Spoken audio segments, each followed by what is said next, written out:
Hafide Guam, I'm Julius Santos, and welcome to GCue. Now, what is GCue?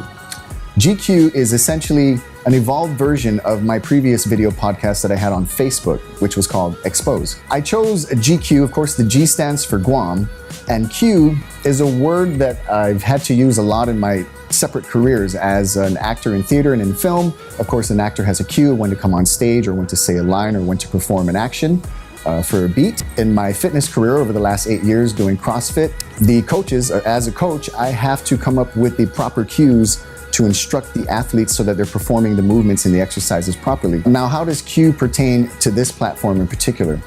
I will be focusing on subjects very similar to the Facebook platform that I had, the Facebook video podcast that I had, which is essentially the economy and social political issues. However, I will be injecting art and culture for some levity and to keep things balanced, because I don't want to be too serious. I take this show serious, but I don't take myself seriously, if you can understand that. Before I actually gave it the name Q, GCue, one, I liked it because it's an existing brand that is out there and it's catchy, right? Gentleman's Quarterly. But the word cue, C-U-E, there's a particular definition. Once I read it, it made total sense. And it's the psychological usage of the word cue.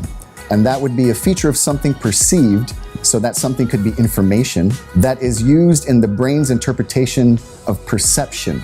We get our news from the newspapers or from our two television platforms here. And what I noticed over the past couple of years when I was really focusing on the narratives in these different media platforms and the messages that they're putting out, they all kind of lean to the same direction. Now, it's not necessarily a bad thing if you understand how the media works and how news works.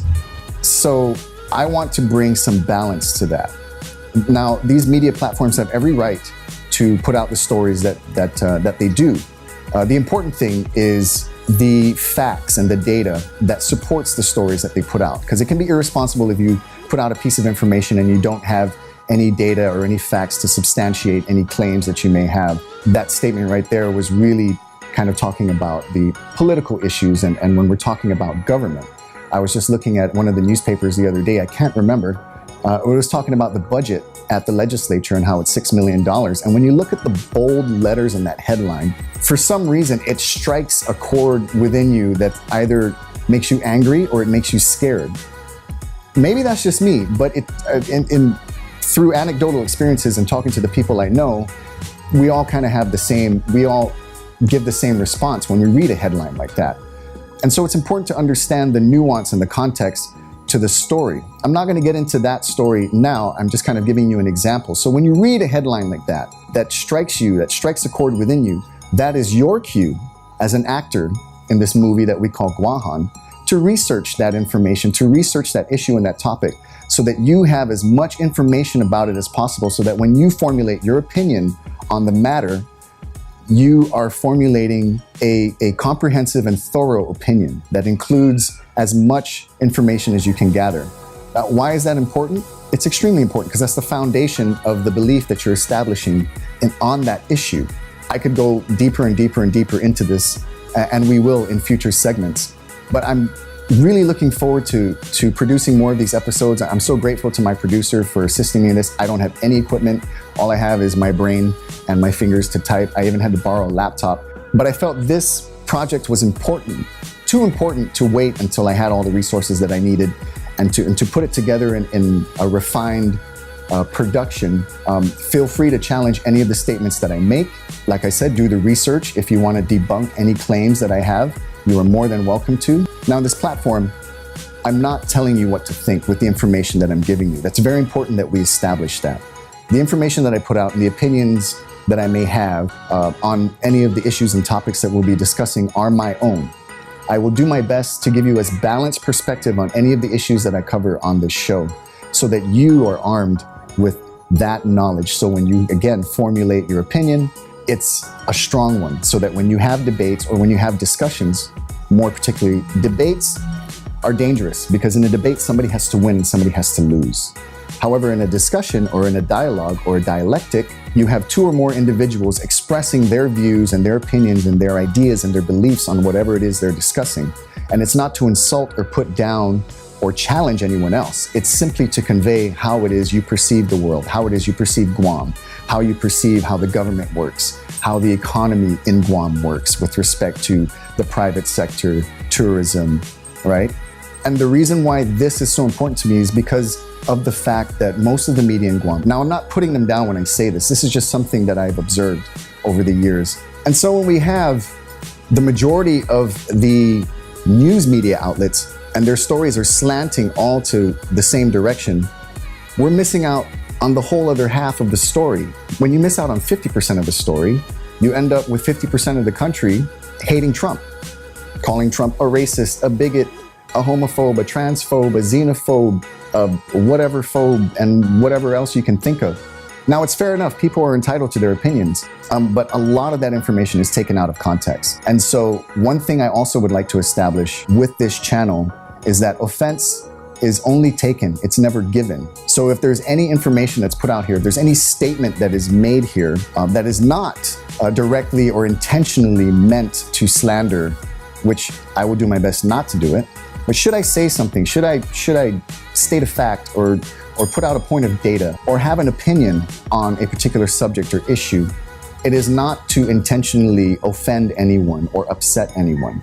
And if you take offense to anything that I say, I ask you to take a step back and realize that this is none of the information I'm putting out here is a personal affront on anyone.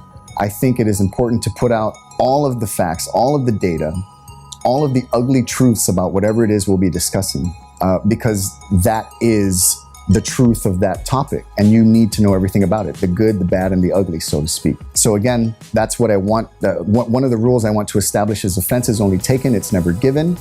When I speak to individuals who will be coming on the show, I'm pretty excited. I talked to a couple of them today. Let's just say I bring an elected official onto the show to discuss a particular topic that maybe is contentious. I will not come at them from an angle. I will give every guest on this show the benefit of the doubt, and I will have these discussions and I will ask tough questions.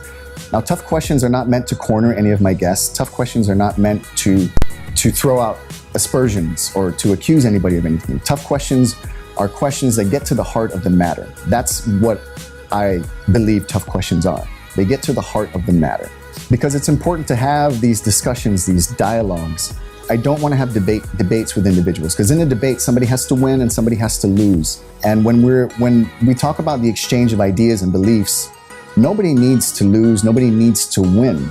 The important thing is that individuals get to express themselves based on the knowledge and the experiences that they've had in this world.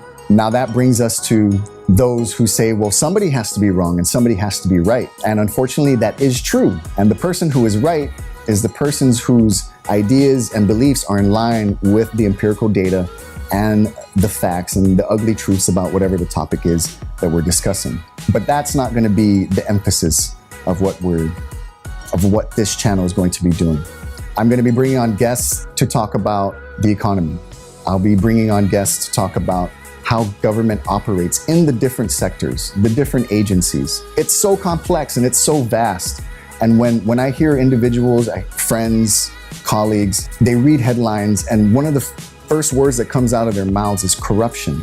And being a former government of Guam employee and knowing that the vast majority of GovGuam employees are truly hardworking, dedicated individuals, I don't take offense to it.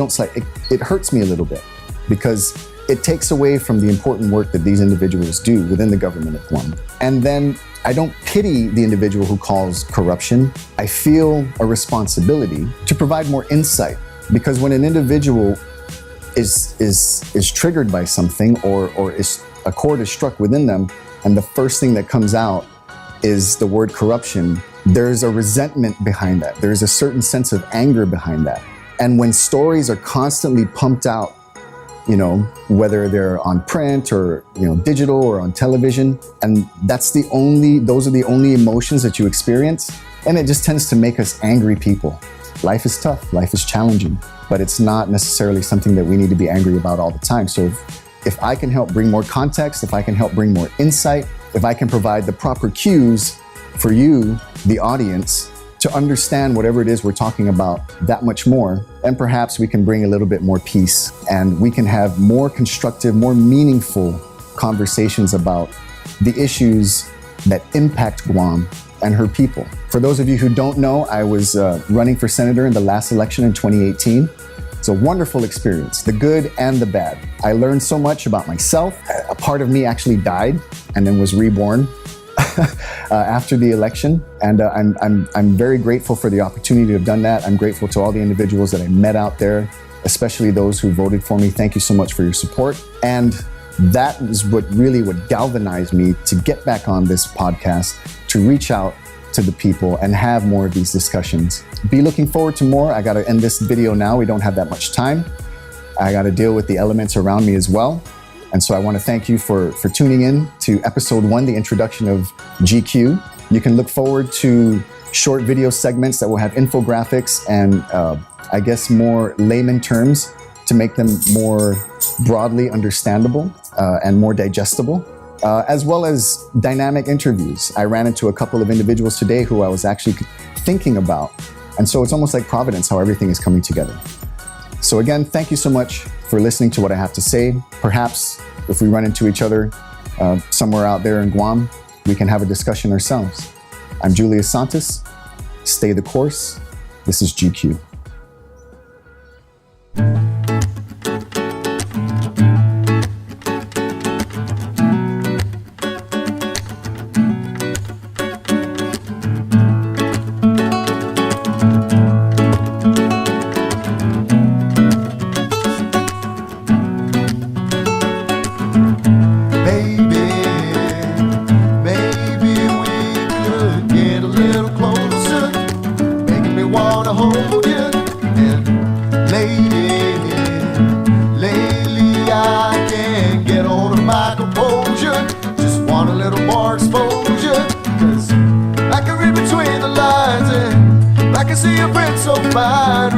Riddling down the spine. Your rhythm is the reason for this rhyme, and I love to read between your lines. Come on, baby girl, show me what's inside. Oops, I did it again. This feeling got me feeling, but you won't bend. And when you know that the way it goes is under your control, a storyline, a plot I'll probably never get to know.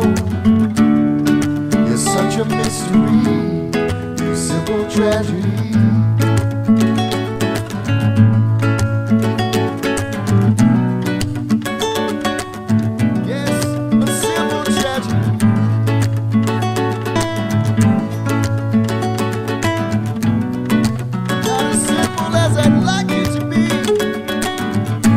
Tamborita, ma Miss Bonita, eko ngokikanta, eko ngokfando munga malefa. Why must you keep denying? You know I'ma keep on fighting, fighting for the time of day. Something's gotta come my way. You got me slipping, tripping. I would be looking, you would be missing. You don't know what you're missing. You're missing something special. When you know that the way it goes is under your control, my storyline, my plot, you'll probably never get to know. You're such a mystery, you simple tragedy. Oh yeah, yeah, you simple tragedy.